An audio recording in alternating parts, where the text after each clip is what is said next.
Showa Ghidorah versus the entire Monsterverse isn't close. Let me explain why. Well, the Monsterverse is likely on a planetary to large star level because characters like Godzilla and Ghidorah are capable of destroying the entire planet, including the hollow Earth, which is comparable to the cosmic phenomena like gamma rays, pulsars, supermassive black holes, and supernovas-like things. But not only a weakened Godzilla from GVK is comparable to this energy source, but he also tanked the rifts, which yield dwarf star levels of energies.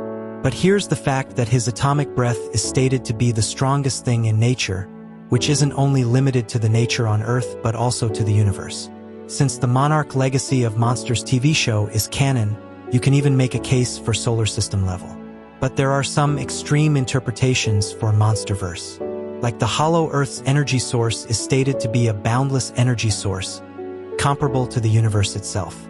Then you have the DC crossover, where Monsterverse characters have fought with some DC characters, and Mechagodzilla is stated to be a threat to both realities.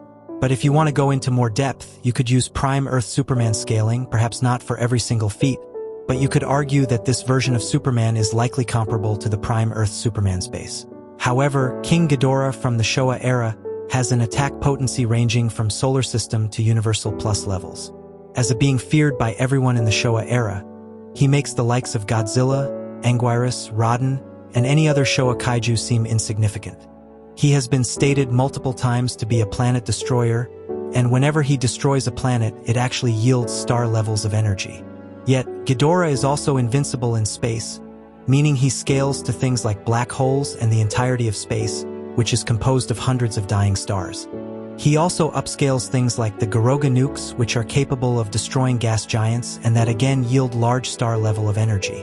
He's also stronger than the second-generation Ghidorah who fought with Zone Fighter, which is canon to the Showa Godzilla universe. The Zone Fighter kaijus are fourth-dimensional, as beings like Dorola are capable of creating 4D spaces, which raises the dimensionality of the area around him. But the Universal Plus scaling is more consistent, as Mechagodzilla was created inside of a black hole that is stated to be a trap of the universe which contains several 4D spaces and realms. Even some Showa kaijus have fought with some of the weakest Heisei kaijus like Ghidorah, Biollante, Mothra, and Batra, with Biollante cell scales to things like black holes and supernovas, and beings like Mothra and Batra have fought with some Orochi characters who not only produces hyperspace's energies but also transcend dimensionality. This adds consistency to at least 4D, maybe even 5D, as it's just referring to the 4D dimensions. But here's the fact that Showa Ghidorah also uses supergravity on a 4D cosmology, which is directly compared with Space Godzilla's supergravity.